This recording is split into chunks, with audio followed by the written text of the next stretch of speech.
To say anything about language is like chasing your own shadow. It may be more appropriate to assert that we are its shadow. We create our reality with it and define ourselves through it and with it. भाषा के विषय में कुछ कहना स्वयं की परछाई के पीछे भागने के समान है। ऐसा कहना शायद ज़्यादा सही होगा कि हम इसकी परछाई हैं। इसकी सहायता से हम अपनी वास्तविकता की रचना करते हैं और इसके माध्यम से और इसके द्वारा स्वयं को परिभाषित करते हैं। Man can never be defined fully, not only because there is something in him that is still unknown, but also because he has not yet completed the process of recreating and reinventing himself. मनुष्य को कभी भी पूर्ण रूप से परिभाषित नहीं किया जा सकता, केवल इस कारण से नहीं क्योंकि उसके अंदर कुछ है जो अभी भी अज्ञात है, किंतु इसलिए भी क्योंकि उसने अभी तक स्वयं को पुनः निर्मित और पुनः आविष्कृत करने की प्रक्रिया को पूरा नहीं किया है। We are unable to accept man as a finished product. हम मनुष्य को एक पूरी तरह से तैयार उत्पाद के रूप में स्वीकार करने में असमर्थ हैं। There has been much speculation about the manner in which he may fulfill himself, the direction this fulfillment may take, and the form it will acquire, and how he will project his innate potentialities in the future. इस संबंध में बहुत अटकलबाजी होती रही है कि वह किस ढंग से स्वयं को संपूर्ण बना सकता है, इस बात के बारे में कि यह संपूर्णता का काम किस दिशा में ले जा सकता है और वह क्या रूप धारण करेगा, तथा यह बात कि भविष्य में वह अपनी आंतरिक क्षमताओं को कैसे व्यक्त करेगा।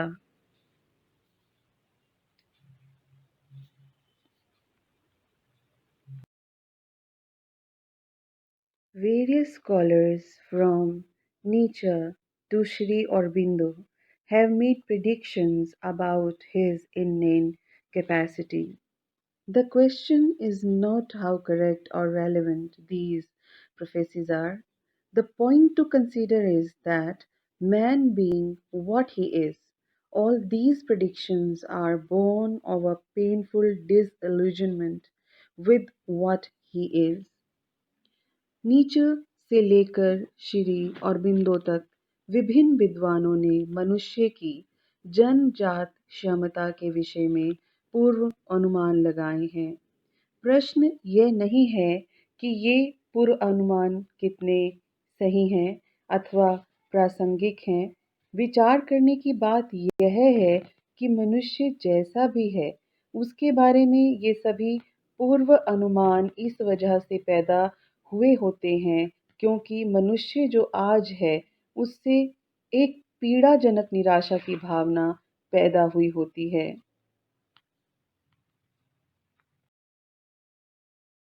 Man is the only creature between a god and an animal who finds himself in a strained situation of being incomplete. He lacks the self involvement of the animal and does not possess the fullness of a god. केवल मनुष्य ही एक ऐसा जीव है जो एक देवता तथा एक पशु के मध्य की स्थिति में आ जाता है और जो स्वयं को एक विचित्र असंपूर्णता की स्थिति में पाता है, उसमें पशुओं वाली केवल स्वयं के बारे में ही सोचने वाला भाव नहीं होता और ना ही उसमें किसी देवता वाली संपूर्णता होती है। Even in the historical framework, man appears as figure half drawn and incomplete, as it thwarted in the process of acquiring a proper shape, its colors, lackluster, and faded. The full figure of man, if there is such a thing, is not without, but buried deep within him. In order to realize himself, man digs within and raises himself from his own grave. ऐतिहासिक ढांचे में भी मनुष्य को एक पूरी ना की हुई अधूरी आकृति के जैसा ही लगता है, मानो उसके द्वारा एक उचित आकार ग्रहण करने की प्रक्रिया में बाधा पड़ गई हो। इसके रंग बिना किसी चमक वाले और फीके पड़े हुए लगते हैं। मनुष्य की संपूर्ण आकृति, यदि ऐसी किसी चीज का अस्तित्व है, तो यह बाहरी रूप से नहीं होती, अपितु उसके अंदर गहरी दफन होती है। स्वयं को जानने के लिए मनुष्य स्वयं को अंदर से खोदता है और स्वयं को अपनी ही कब्र में से बाहर ले आता है। Language is the most efficient weapon of self discovery or self analysis. भाषा स्वयं को खोजने और स्वयं का विश्लेषण करने का सबसे प्रभावशाली माध्यम है। It is that invisible part of the human body which gives man an inner sight. यह मानव शरीर का वह अदृश्य भाग है जो मनुष्य को एक आंतरिक दृष्टि प्रदान करता है। The link between language and self-awareness puts a man in a separate and unique category from all other living beings. भाषा तथा आत्मज्ञान के बीच की कड़ी मनुष्य को एक ऐसे अलग तथा अनूठे वर्ग में ले आती है जो सभी अन्य जीवधारियों से बिल्कुल अलग है। The consciousness of his own incompleteness makes him yearn for fulfillment. अपनी स्वयं की अपूर्णता का बोध उसे संपूर्णता प्राप्त करने को प्रेरित करता है। Thus, the determination to attain it is also intrinsic to its realization. इस प्रकार इसे प्राप्त करने का दृढ़ इरादा ही इसको पा लेने के लिए जरूरी होता है। No culture is limited only to its reality, but also reveals itself through its dreams, and that is why language plays a very significant role in the shaping of culture.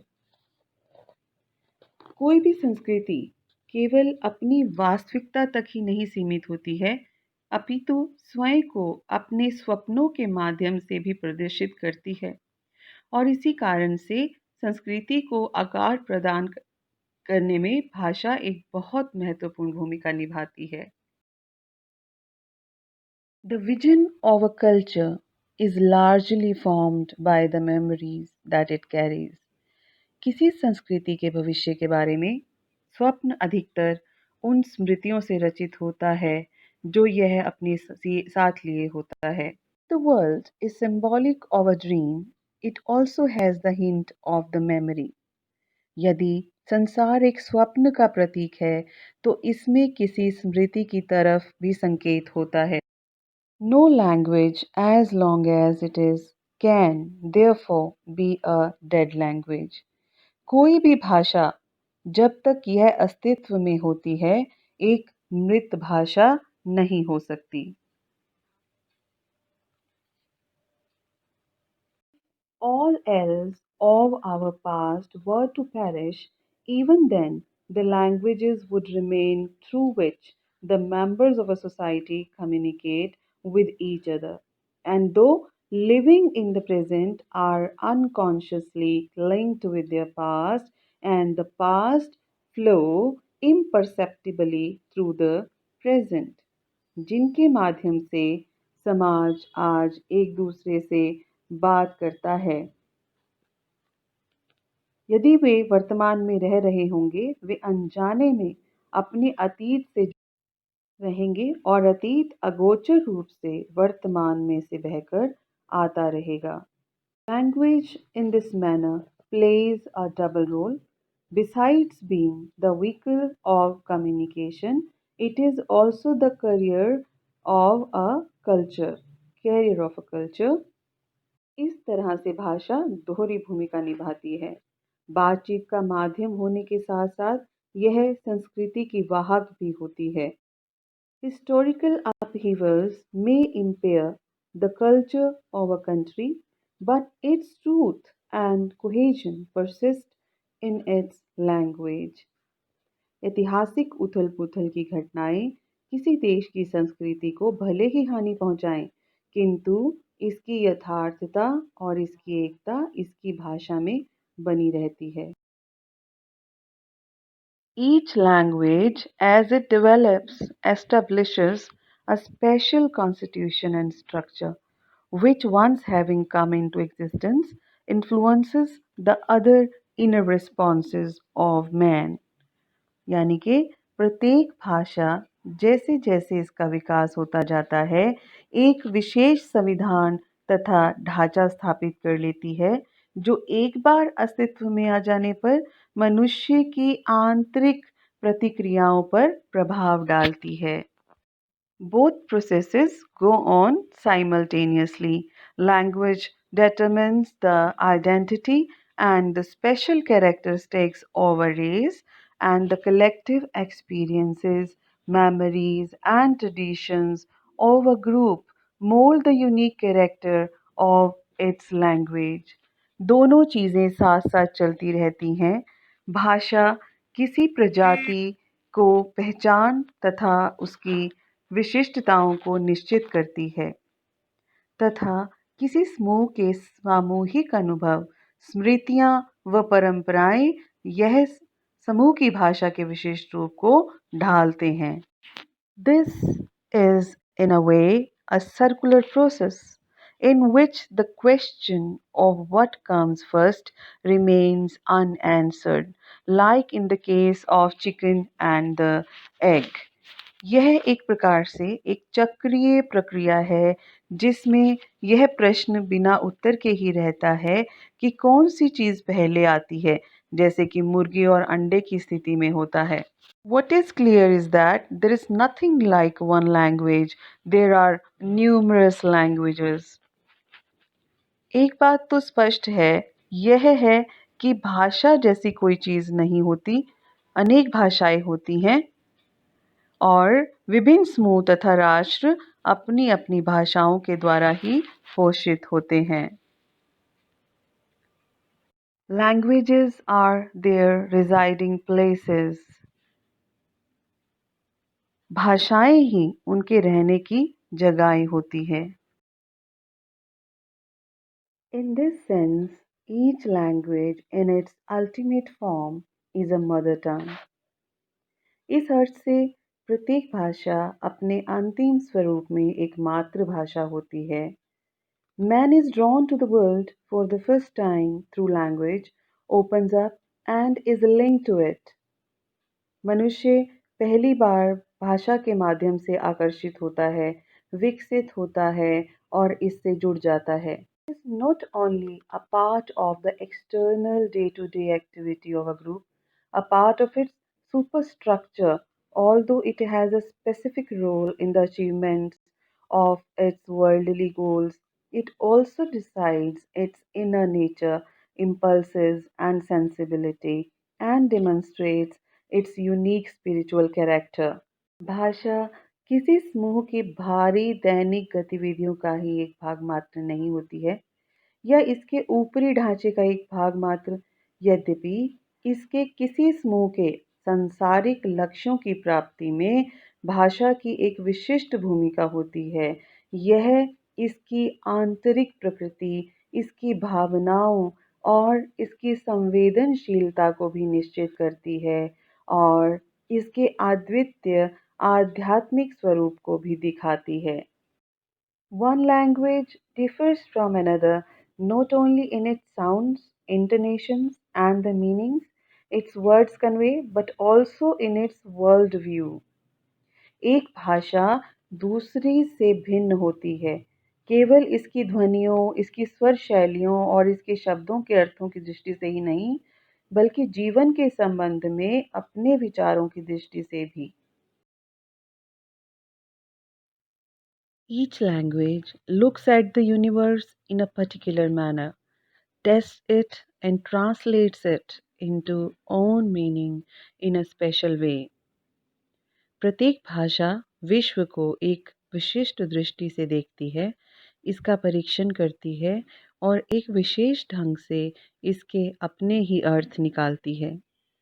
The connotations that the Rig Veda conveys through the symbols of Surya, Agni, Dhenu, and space to the Indian mind, and the images of certain divine forces that it conjures up are distinct in their import from the Greek and Latin symbols, different because their mythical sources and references are distinct and separate।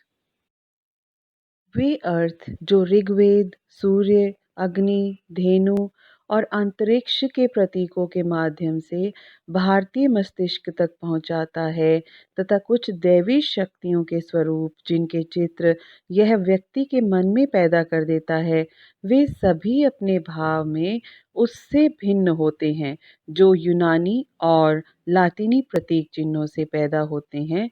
भिन्न इसलिए होते हैं क्योंकि उनके पौराणिक स्रोत तथा संदर्भ बिल्कुल भिन्न और अलग होते हैं।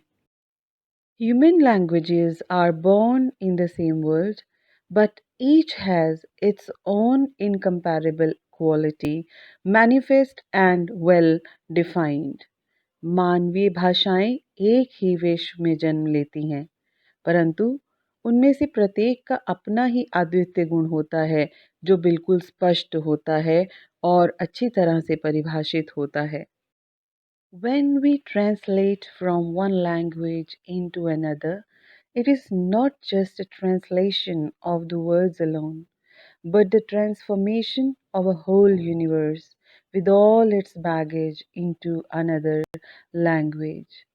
जब हम एक भाषा से दूसरी में अनुवाद करते हैं, तो यह केवल शब्दों का ही अनुवाद नहीं होता, बल्कि एक प्रकार से पूरे विश्व का अनुवाद होता है, इसके पूरे सामान के साथ उस दूसरी भाषा में। Each language has its own history and also a geography of its own। मतलब प्रत्येक भाषा का अपना ही इतिहास और अपना ही एक भूगोल होता है। We cannot separate its symbolic character from its natural environment। हम इसके प्रतीकात्मक चरित्र को इसके प्राकृतिक पर्यावरण से अलग नहीं कर सकते। If symbols like Ganga, Saraswati, Himalaya, ocean, and space are deeply entrenched in the Indian languages and profoundly influence our sensibilities, it is because they are the physical attributes of our natural habitat, but because they are the carriers of our legendary memories, which at one time linked Indians to their deities and lent a divine grace to their material existence। यानी कि यदि गंगा, सरस्वती, हिमालय, महासागर तथा अंतरिक्ष जैसे प्रतीकों ने भारतीय भाषाओं में गहरी पैठ बना ली है और हमारी संवेदनशीलता को गहन रूप से प्रभावित किया है, तो ऐसा इस कारण से नहीं है कि वे हमारे प्राकृतिक आवास के भौतिक प्रतीक हैं, किंतु इसलिए क्योंकि वे हमारे उन पौराणिक स्मृतियों के वाहक हैं जो किसी समय भारतीयों को उनके आराध्यों से जोड़ते थे और उनके सांसारिक अस्तित्व को एक दैवी गरिमा प्रदान करते थे। The meaning of the word Bharat was its essence, a region surrounded by divinity। शब्द भारत का अर्थ है कि सारा तत्व जो है वो क्या है, दैवीय गुणों से घिरा हुआ एक क्षेत्र है। The reason why Bharat was called Devabhumi, the land of gods, and Sanskrit was Devabhasha, the language of gods, was to underline the eternal and sacred relation between the land and the language. Bharat को देवभूमि यानी कि देवताओं की धरती और संस्कृत को देवभाषा यानी कि देवताओं की भाषा कहने के पीछे का कारण था देश तथा भाषा के बीच शाश्वत और पवित्र संबंध को रेखांकित करना. Language, with all its metaphors and imagery, played a significant role in kindling the national awakening in the 19th century in India. भाषा ने अपने सभी अलंकारों तथा पूरी बिंबावली के साथ 19वीं शताब्दी के दौरान भारत में राष्ट्रीय जागृति को प्रदीप्त करने में महत्वपूर्ण भूमिका निभाई. The novels of Bankim Babu, Sri Aurobindo's philosophy, Gandhi's Hind Swaraj, and Kumaraswamy's thoughts on art are ample evidence of this. Gandhi ji का हिंद स्वराज और कुमारस्वामी के कला संबंधी विचार इसके पर्याप्त प्रमाण हैं. When a handful of historians call the concept of Indian nationalism a mere construct, using the vocabulary of French philosophers, where very concept of Bharat is labeled on imaginary product of invented construct of some nationalist historians, then the linguistic and cultural foundations of Indian nationalism are totally overlooked, which is a living example of colonial forgetfulness. जब मुट्ठी भर इतिहासकार भारतीय राष्ट्रीयता की अवधारणा को मात्र एक बनावटी चीज कहते हैं, जैसे कि फ्रांसीसी दार्शनिकों की शब्दावली के अनुसार जो भारत की अवधारणा पर ही एक काल्पनिक बात होने का ठप्पा लगाते हैं, अथवा इसे कुछ राष्ट्रवादी इतिहासकारों द्वारा आविष्कृत बनावटी चीज कह देते हैं, तो वे भारतीय राष्ट्रवाद को भाषाई और सांस्कृतिक बुनियादों को पूरी तरह से नज़रअंदाज कर रहे होते हैं, जो कि औपनिवेशिक भुलक्कड़पन का एक जीवित उदाहरण है. In India, the desire to seek freedom was inspired not only by political factors, but there was also the desire to retrieve our cultural identity from the darkness of oblivion. From this point of view, it was different from the aggressive, egoistic sentiments that they lay behind the modern nation state, which came into existence after the various races, nationalities, and folk languages were annihilated. Bharat में स्वतंत्रता पा लेने की इच्छा केवल राजनीतिक कारणों से प्रेरित नहीं हुई थी, किंतु इसके साथ साथ गुमनामी के अंधेरे से अपनी सांस्कृतिक पहचान को पुनः प्राप्त करने की इच्छा भी थी. इस दृष्टिकोण से यह उन आक्रामक और दंभपूर्ण भावनाओं से भिन्न थी जो आधुनिक जाति आधारित राज्यों का आधार बन रही है और जो केवल अब तक अस्तित्व में आए जब विभिन्न प्रजातियों, राष्ट्रीयताओं और लोक भाषाओं को पूरी तरह से नष्ट कर दिया गया था. That the Indian national awareness was free of a self-involved rigidity right from its inception was because it had not been forcibly imposed from above, but its roots lay deep in the Indian cultural traditions. यह बात कि भारतीय राष्ट्रीय जागरूकता अपने से खुद से ही यानी कि शुरू हुई थी, खुद ही ठोसी गई कट्टरता से मुक्त रही थी, इस कारण से भी क्योंकि इसे बलपूर्वक कहीं ऊपर से नहीं थोपा गया था, अपितु इसकी जड़ें गहरे रूप से भारतीय संस्कृति परंपराओं में स्थित थी. The various dialects and languages of India, despite their distinctiveness and shared an inherent unity, and this could never obstruct the growth of national unification. Bharat की विभिन्न बोलियां और भाषाएं अपनी विभिन्न विशिष्टताओं के बावजूद एक अंतर्निहित एकता रखती थीं और इसकी वजह से राष्ट्रीय एकता के विकास में कभी भी बाधा नहीं पड़ सकती थी।